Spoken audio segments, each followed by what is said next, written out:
ክለባችን ማንቸስተር ዩናይትድ በሳምንቱ ተጠባቂና ትልቁን ጨዋታ ቅዳሜ ዕለት እንግዲህ 9 ሰዓት ላይ ከቶተናም ጋር የሚያደርግ ይሆናል። ቶተናም ያለፉትን 7 የፕሪሚየር ሊግ ጨዋታ ምንም አይነት ጨዋታ ማሸነፍ አልቻሉም። ማይክል ካሪክ ዩናይትድን እየመራ እንግዲህ 3 የፕሪሚየር ሊግ ተከታታይ ድሎችን ማስመዝገብ ችሏል። በዚህ ጨዋታ ላይ ሌላኛው ተጠባቂ ጨዋታ ብራያን ምቤሞ ነው። ብራያን ምቤሞ እንግዲህ ሊቨርፑል ላይ ራሳቸው ቶተናም ላይ፣ ሲቲ ላይ፣ አርሰናል ላይ ጎል ማስቆጠሩን ተከትሎ እንግዲህ ትላልቅ ጌሞች ተጫዋች እንደሆነ ይጠበቃል። ማይክል ካሪክ በዚህኛው ጨዋታ ምን ሊያሳየን ይችላል፣ ቶተናምስ ምን አይነት አቀራረብ ይዞ ሊቀርቡ ይችላሉ የሚለው ነገር ተጠባቂ ነው። ስለዚህ ጨዋታ የተወሰነ ሀሳቦችን እናንሳ። ለዚህ ቻናል ግን አዲስ ከሆኑ ሰብስክራይብ ማድረግ እንዳይረሳ። ወደ ቪዲዮ እንሂድ።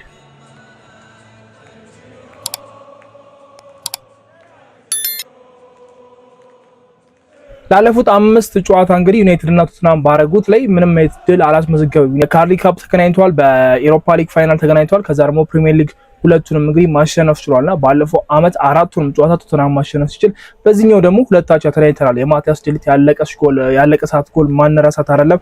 ሪቻርድሰንም በዛው ተመሳሳይ በኩል ባለቀ ሰዓት ጎል አስቆጥሮ ማሊያውን አውልቆ ደስታውን በገለጸበት አጋጣሚ ነው ማቲያስ ዴሊት ከኮርነር የተሻገረለትን ኳስ ጎል አስቆጥሮ እንግዲህ አቻ መውጣት ይቻላልና ነጥብ ይዘን መሄድ ይቻላልና ያ ጨዋታ ዩናይትድ ጥሩ የሚባል ሞመንት ላይ የነበረበት ጊዜ ነው። ትዝ የሚላችሁ ከሆነ 3 የፕሪሚየር ሊግ ተከታታይ ጨዋታዎችን አሸንፈን ከዛ ኖቲንግሃም ላይ መተን ነበረ ነጥብ የታለውና ከዛ በድጋሚ ቶተናም ላይ ሄደን ነጥብ ጣለን። 5 የፕሪሚየር ሊግ ጨዋታ ሳንሸነፍ የተጓዝንበት ጨዋታ ነበርና አሁንም ጥሩ የሚባል ሞመንት ላይ ነው። በዚህ በፈረንጆቹ 2026 እንግዲህ ምንም አይነት ጨዋታ ያልተሸነፈን ቲም ቢኖር እኛና እኛ ብቻ ነው። ሁሉም ቲሞች ተሸንፈዋል። ዩናይትድ ብቻ ነው ያልተሸነፈው። የፈረንጆቹ አዲስ አመት ከገባ በኋላ በብራይተን የተሸነፈው ኤፍኤ ካፕ ነው። በፕሪሚየር ሊጉ ብቻ ነው ያልተሸነፈውና የነገው የፕሪሚየር ሊግ ጨዋታ እንግዲህ ምን አይነት ነገር ይዞ ሊመጣ ይችላል? ቶተናሞች ዩናይትድ ላይ ያላቸውን የበላይታውን የሚያሳያሉ ወይስ ያን ነገር ለመስበር ይሞክራሉ የሚለው ተጠባቂ ነገር ነውና ቶተናም ያለፉትን 7 የፕሪሚየር ሊግ ጨዋታ ምንም አይነት ድል አላስመዘገበምና ይሄ እንደ አንድ ቲም ትንሽ ከበድ ይላል። እነሱንም ለመቅጠም በጣም ከበድ ይላል። 7 የፕሪሚየር ሊግ ጨዋታዎችን ስላላሸነፉ ጠንከር ብሎ ሊመጡ ይችላሉ፣ ቀላልም መስሎ ሊታዩ ይችላሉና የዩናይትድ መነቃቃት አሁን ላይ በጣም አሪፍ እንደሆነ እናውቃለን። ሲቲን በዛ ፐርፎርማንስ አሸንፈናል። አርሰናል ላይ ያሳየነው እንቅስቃሴ በጣም ድንቅ ነበር። የፉላሙ ጨዋታ ነበር ትንሽ ጨዋታውን ተቆጣጥረን ሄደን እዛ ጋር 2 ጎሎች እንዲቆጠርብን አድርገን መልሰን ግን ጨዋታውን ለማሸነፍ የሞከርንበትን መንገድ በጣም አሪፍ ነበረ።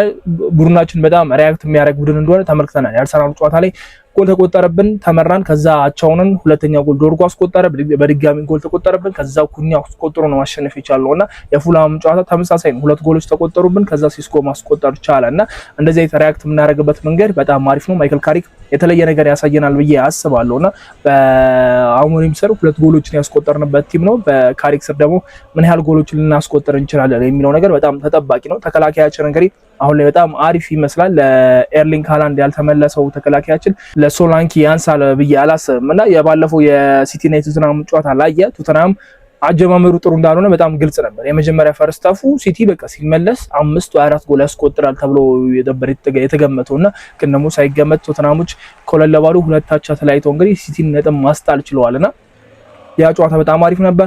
አጥቂያቸው በጣም አሪፍ ነው። ፍጥነታቸው በደንብ አሪፍ የሆነ አጫዋች ነው የሚጫወቱትና ያንን ነገር ኮንትሮል ለማድረግ ምን ያደርጋል የሚለው ነገር ካሪ ተጠባቂ ነው። የአርሰናልና የሲቲን አይነት ጨዋታ ሊጫወት ይላል ብዬ ገምታለሁ። ኳስን ለተቃራኒ ቡድን ለቆ ካውንተር ለመጮት ይሞክራል ወይ ደግሞ ኳሱን ተቆጣጥሮ ለመጮት የሚሞክርበት ማጋጣሚ ካለ በጣም አሪፍ ይመስለኛል። አሰላለፋችን አሁንም ግልጽ የሆነ ይመስለኛል። የማይክል ካሪክን አሰላለፍ አሁን ላይ በጣም ተረድተናል። ሮበን አሞሪም ያኑ ለጊዜ ያልተረዳነው ማን ላይ ያስገቡ ይችላሉ ማንን አያስገቡም የሚለው ነገር ጥያቄ ውስጥ በማይክል ካሪክ የሚገባ ይመስለኛል። ዶርጉ ስለተጎዳ ማቲያስ ኩኛ እንደሚኖር ይጠበቃል። ብራያን ምቤሞ አለ፣ አማድ፣ ከዛ መሃል ሜዳው ላይ እነ ካስሜሮና የነ ኮቢ ጥምረት አለ። በ10 ቁጥር ቦታ ላይ ብሩኖ ፈርናንዴዝ፣ ዳሎ፣ ሃሪ ማጓየር፣ ማርቲኔዝ፣ ሾ ነው። ምናልባት የዳሎና የማዝራዊ ጉዳይ ነው ሊቀያየር የሚችለው እንጂ ሌላዎቹን እንደዚሁ እንደሚገባ በጣም ተስፋ አደርጋለሁ። ምናልባት ድንገት ሴስኮን ካስገባው ነው እንጂ ሌላ ቀያሪ የሚኖር አይመስለኝምና ይሄንን የበላይነት ዩናይትድ መቀልበስ አለበት ብዬ አስባለሁ። ባለፈው አመት በተለይ 4 በተለያዩ መድረኮች ተገናኝተን የዚህን ያህል የበላይነት ወስደውብን ማሸነፍ ለዩናይትድ በጣም ከባድና መጥፎ ሪካርድ ነው ብዬ አስባለሁ። በተለይ የቶተናም የኤሮፓ ሊግ ፋይናሉ መበቀል ያለብን ይመስለኛል። የገባብን ጎል ያቺ አንድ ጎል ሙሉ በቃ ተስፋችንን ይዛብን ሄደችው ብዬ አስባለሁና አመቱን ቢያንስ ኦኬ ዩናይትድ ትንሽ እንኳን አስደስቶናል ብለን ልንጨርስበት የምንችልበት አጋጣሚ የነበረበትን ሙሉ ለሙሉ ነው ጭራሽ ዶጋምድ ያደርጉብንና እነሱ ከኛ እኩል 100 ዓመት ተሳልፈው ከኛ በደረጃ 17ኛ ጨርሰው ግን ደግሞ የቻምፒየንስ ሊግ ተሳትፎን አገኙ። እኛም እድሉ ነበርና 15ኛ ነበር የጨረስነው። ግን ደግሞ ያቺ በአንድ ጎል የተሸነፍናት ጨዋታ ሩበን አሞሪም እና ጋርናቾ የጣሉበት ጨዋታ ዩናይትዶች በጣም በቃ ተስፋ አድርገው የነበሩት ጨዋታ ከቶተናም ይልቅ ዩናይትድ ለዋንጫ ቅርብ ነው ተብሎ በጣም ብዙ የተወራለት ጨዋታ ነበር። የምታስታውሱ ከሆነ ቶተናም የዋንጫ የማግኘት ብዙ ልምድ የለውም። ዩናይትድ ግን በተደጋጋሚ ፋይናሎችን አሸንፈዋል። ኤሪክ ቴን ሃግ 2 ዓመት ተከታታይ ጨዋታዎችን አሸንፈው ኤፍኤ ካፕ ካርሊንግ ካፕ አሸንፈው ነበር። ኤፍኤ ካፕ ላይ 2 ፋይናል ነበር የነበሩትና ያ ባህል ስላለ ዩናይትድ በአመቱ መጨረሻ የሆነ ዋንጫ እንደሚያሳካ ተስፋ አድርገን የገባንበት ጨዋታ ነበርና ግን ደግሞ የተጠበቀው ሳይሆን ያልተጠበቀ ነው የሆነው። ቶተናም አሸነፈ። ቶተናም ዋንጫውን አነሳ። ቶተናም ወደ ቻምፒየንስ ሊግ አደገና ዩናይትድ ምንም አይነት የአውሮፓ መድረክ ሳያደርግ የሚንቀሳቀስበት አመት ሆነ። ፕላስ ደግሞ በነ ግሪስቢ በነ ብራይተን መሸነፋቸው ተቀጥሎ እንግዲህ በአመቱ አጭር የምናደርገው ጨዋታ ሆነና ይህ አመት ለዩናይትድ መጥፎም ጥሩ የሚመስል አመት ነው። በቃ አይምሯችን ላይ ያለው ዩናይትድ በጣም መጥፎ ዩናይትድ እንደሆነ ሁላችንም ልናስብ እንችላለን። ግን ደግሞ በተወሰነ መልኩ ጥሩ ጎንም አለ። ባለፈው አመት ካስቆጠርነው 44 ጎል አሁን ላይ በዚህ የቶተናም ጨዋታ ሳናደርግ እኩል 44 ጎል አስቆጥረናል። ባለፈው አመት ካገኘነው 42 ነጥብ አሁን ላይ ቶተናምን ሳንገጥም 41 ነጥብ አለና አስቡት ከ38 ጨዋታ 44 ጎል አስቆጠርን። አሁን ደግሞ በ24 ሳምንት ውስጥ 44 ጨዋታ አስቆጥረናልና የፖይንት እድገት አሳይተናል፣ የጎል እድገት አሳይተናል። ግን ደግሞ ዩናይትድ በጣም ተሰጭቷል። ዩናይትድ የጣላቸው ነጥቦች አእምሯችን ላይ የምናስቀምጣቸው ነጥቦች ዩናይትድ በቴብሉ አንደኛ ላይ ያስቀምጣቸው የሚችሉች ናቸው። የኤቨርተኑ ጨዋታ በ10 ተጫዋች ወደ 83 ወደ 87 የሚጠጋ ደቂቆችን በ10 ገጥሞት ኦልድ ትራፎርድ ላይ ተሸንፏል። ዌስትሃም ነጥብ አስጥሎታል። ወልቭስ ነጥብ አስጥሎታል።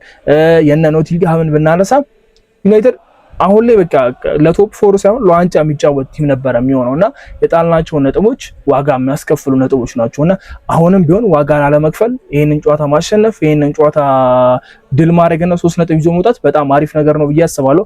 ኦልድ ትራፎርድ ላይ አሪፍ የሆነ ነገር አሳይተናል። በሲቲ ጨዋታ የሚገርም ጨዋታ ተጫውተናል። የፉላሙ ጨዋታ ላይ የሚገርም ባለቀ ሰዓት የሲስኮን ጎል አድንቀናል፣ ድልም አድርገናል። አሁን ደግሞ ሌላ የቶተናም ጨዋታ የምናሸንፍበት ይመስለኛል። ይሄንን ጨዋታ ለተጫዋቾቹ ትልቅ መነሳሻ ይመስለኛል። ቶተናም የዚህን ያህል የበላይነት ሲኖርባቸው ሊቆጫቸውና የሆነ ነገር ሊሰማቸው ይገባል ብዬ አስባለሁና 5 ተከታታይ የፕሪሚየር ሊግ እና የአውሮፓ ሊግ የካርሊንግ ካፕ ጨዋታ ላይ ዩናይትድ ምንም ድል አለማድረግ ማለት ቶተናምን በጣም ከባድ ነው። በዛ ላይ ደግሞ 4 የፕሪሚየር ሊግ ጨዋታ ሳያሸንፍም የሚዘልቅበት ይሆናልና ቶተናምን ማሸነፍ የሚችል ቡድን እንዳለን በጣም እርግጠኛ ነኝ። ቶተናም ላይ ጎሎችን ማስቆጠር እንደምንችል በጣም እርግጠኛ ነኝ።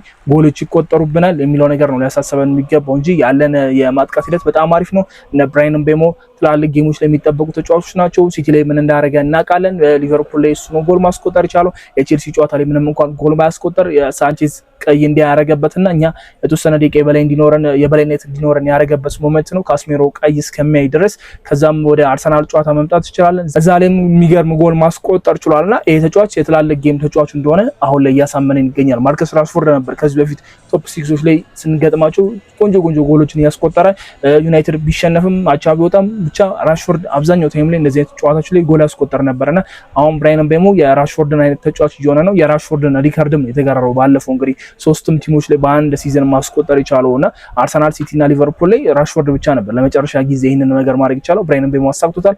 አሁን ደግሞ ቶተናም ላይ ምን ሊያሳየን ይችላል የሚለው ነገር በጣም ተጠባቂ ነው።